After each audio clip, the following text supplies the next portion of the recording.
मुझे UP police की काबिलियत पे पहले से कभी शक नहीं था, लेकिन मेरा ये मानना है पुलिस सरकार की होती है और जो सरकार कहती है पुलिस उस हिसाब से काम करती है। जल्दबाजी में कुछ पुलिस की तरफ से इस तरह के बयान दिए गए जो मैं समझता हूँ कि जिनकी ज़रूरत नहीं थी, बिना जानकारी के, बिना ब्लास्टिंग रिपोर्ट के कह देना कि गोली जो है वो 315 बोर के कट्टे से चली और हमने कट्टे बरामद कर लिए, या बिना बहुत सारी जानकारियाँ जो तथ्य जो हैं उसमें हैं कि 4 नौजवान लड़के जिनको ये भी नहीं पता कि खाना किस तरह खाते हैं वो आके किसी पे गोली चला देंगे। और जिस तरह की पुलिस ने कहानी करके बताया कि भाई अचानक से टोल पर उनको पता लग गया कि चंद्रशेखर आ रहे हैं तो हम हमला कर देते हैं। तो हम उत्तर प्रदेश में रहते हैं, उत्तर प्रदेश की कानून व्यवस्था और उत्तर प्रदेश के सरकार के कार्य करने के तरीके और अपने राजनीतिक विरोधियों को निपटाने के तरीकों को भी हम लोग जानते हैं। किसी को सीबीआई ईडी इनकम टैक्स से निपटा रहे हैं, किसी को मुकदमों से जेलों में ठूस के जबरन झूठे मुकदमे लगा के झूठे गवाह तैयार करके निपटा रहे हैं, और जो उनसे नहीं बचे हैं उनको गोली के जरिए जो है निपटाने काम कर रहे हैं। इसलिए मैं अभी जांच के कई तथ्य हैं और जांच लंबी चलने वाली है। मुझे उम्मीद है कि पुलिस बिना किसी दबाव के निष्पक्ष जो है वो इन्वेस्टिगेशन करेगी और इसके पीछे कौन है, किसने किसके कहे पे, किसके इशारे पे, किसने पैसा दिया, हथियार कहाँ से आए, ऑटोमेटिक पिस्टल्स कहाँ से वो बरामद हुई, कौन कौन इसके पीछे है, कौन मॉनिटर कर रहा था, कौन जो है रेकी कर रहा था, इन सब की जांच हो। इसलिए भी ज़रूरी है कि आज मेरे साथ है, कल किसी और के साथ ना हो, क्योंकि उत्तर प्रदेश में विपक्ष के लोग बड़ी मजबूती से जो है अपनी लड़ाई को लड़ रहे हैं। और ये तो उत्तर प्रदेश है, यहाँ तो चुनाव सजा होने के बाद पता लगता है कि डीएम साहब के दबाव में मुकदमे लिखा गया था, बाद में वादी मना कर देता, लेकिन तब तक बहुत कुछ बदल जाता तस्वीर। पुलिस के आज के खुलासे से आप संतुष्ट हैं या नहीं? मैंने कहा कि मैंने उनको पर्याप्त समय दिया कि वो अपनी कार्रवाई को, गिरफ्तारी की प्रक्रिया आगे बढ़ाए। तो गिरफ्तारी हुई है। मुझे नहीं लगता कि जिन्होंने इतना बड़ा हत्याकांड, तो पुलिस ने कहा ना, आपने सुना कि भाई वो हत्या करना चाहते थे, तो जो हत्या करना चाहता था उसके पीछे कोई बड़ा कारण हो, छोटा कारण नहीं हो, जिस तरह कारण को आप हवाला दे रहे हो। और मैं लोकतांत्रिक व्यवस्था में हूँ, संविधान को मानता हूँ। मैं जहाँ तक मैं मानता हूँ मैंने किसी का बुरा नहीं किया। आप सब लोग जानते हैं मैंने किसी को बुरा ना कहा ना किया। मैंने प्रयास किया कि जिसके भी साथ खड़ा हो पाऊँ, जिसकी भी मदद कर पाऊँ, जिसके भी आंसू पहुँच पाऊँ। और ये मैंने सीखा अपने जो सीनियर लोग हैं उनसे। आजम भाई उनमें से एक शख्सियत है जिनसे मैंने सीखा किस तरह से लड़ाई लड़ी जाती है कमज़ोरों की। तो मुझे लगता है कि अभी उनको जल्दबाजी ना करते हुए, माहौल शांत है, हम लोगों ने लोगों को शांत रखा है, हमने अपील की है।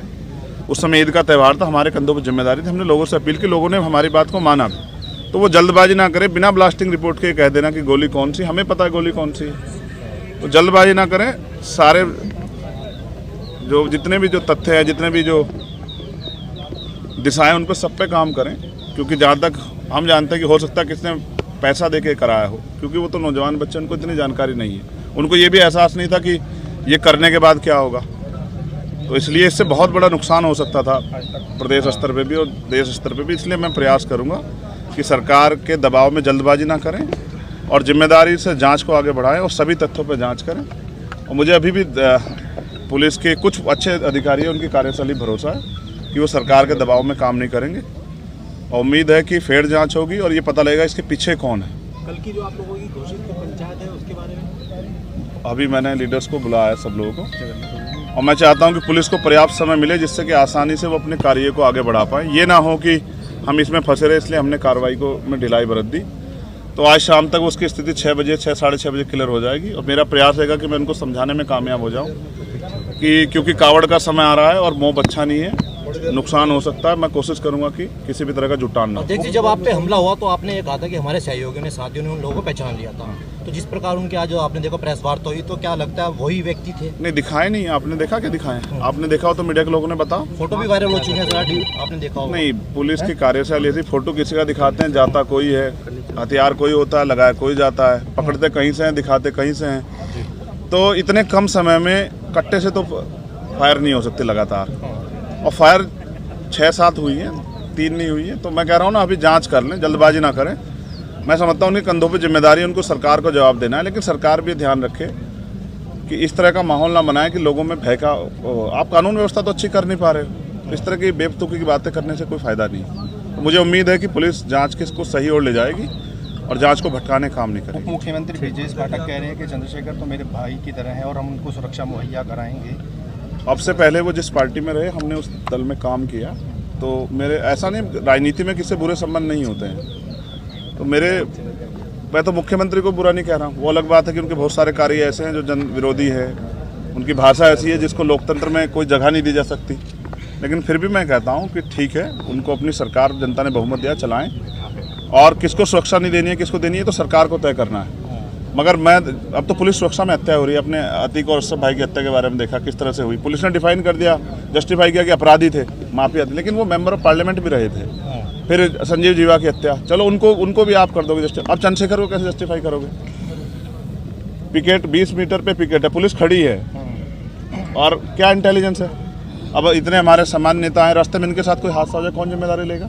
क्या नेता घर में छिप जाएं, लोहे के बॉक्स में बंद हो जाएं? तो जनता का आदमी जनता के बीच रहता है। भविष्य में ऐसी घटनाएं हो सकती हैं। जब तक पूरी कलह नहीं खुलेगी, वो आखिरी जो उनका मास्टरमाइंड वो नहीं पकड़ा जाएगा, उसको नहीं सामने करेंगे, तब तक नहीं पता। जिसने फिरौती ले रखी है, मुझे ऐसा लगता है उसकी मालिक की बात पूरी कल फिर करवाएगा।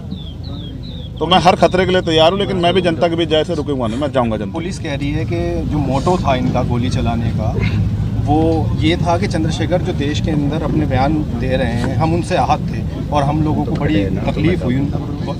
मोटिव क्या था? यही बता रहे हैं कि उनसे हम लोग वो हो गए। ये तो उनका विचार है, मोटिव हत्या करना था ना, ये तो सत्य है ना। ये तो नहीं था मैंने किसी जानबूझ के करा लिया। ये तो यूपी की पुलिस है ना, सरकार। इस तरह की बात भी चली कि शायद चंद्रशेखर ने वो लेने। चलो ये तो स्पष्ट हो गया ना। अच्छा, वो ये नहीं कहा कि ये चंद्रशेखर के लोग थे। ये चंद्रशेखर जाति के एंगल पे मैं नहीं जाना चाहता। अधिकारियों ने 1 सेकंड में टाल दिया। मुसलमान होता कोई गुजर जाट होता, तत्काल नाम लिख के चलाते। तो मेरे इसमें एक बात और भी आई। एक सेकंड रही बात पुलिस की और उसकी, तो मैं फिर कह रहा हूँ कि कानून व्यवस्था सबके लिए अच्छी होनी चाहिए, चंद्रशेखर के लिए नहीं, सबके लिए होनी चाहिए, अंतिम व्यक्ति के लिए। और वो माहौल नहीं दे पा रही सरकार, इसलिए मैंने मुख्यमंत्री कहा नहीं संभाल पा रहे तो दे दो इस्तीफा। आपके यहाँ भी अच्छे लोग हैं, उनको दे दो, वो चला लेंगे। ठीक है, मुख्यमंत्री जो भाषण देते हैं उनका असर होता है। कहो तुम थक गए हो, हैं सवाल इशारा कर रहा हूँ, बार रोक दो। हवा हो जा रही है बच्चे की, हवा टाइट हो रही है हमारी, हाथ आकड़ के बिल्कुल।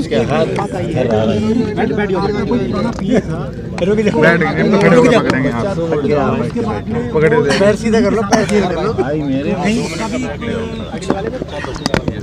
आईडी क्यों नहीं ला रहा? नहीं, सच ये है अनिल भाई, ना तो मैंने आज तक कोई पिए रखा है, मैं तो खुद ही पियूँ समाज का। पीता, मैं फिर कह रहा हूँ, चर्चा कौन बल दे रहा है? मीडिया के लोग बल दे रहे होंगे या पुलिस के लोग? पहली बात, मेरा कोई पिए नहीं है, मैंने आज तक कोई पिए नहीं रखा है। मेरी इतनी हैसियत भी नहीं कि मैं पिए रखूँ। मैं तो खुद समाज का पिए और कोशिश कर रहा हूँ। और मेरे बयान वही हैं जो आप फिर सुन लो कि अगर किसी के भी मजलूम के साथ अन्याय होगा तो मैं बोलूँगा। अगर आप लाठियों को, गोलियों के दम पे चुनाव लड़वाओगे, आप लोगों की आवाज़ को कुछ लोगे, तो हम लोग बोलेंगे। उसको हम ना नहीं करेंगे। उसके लिए तो चाहे और गोलियां चला लो, ये बात आप तय कर लो।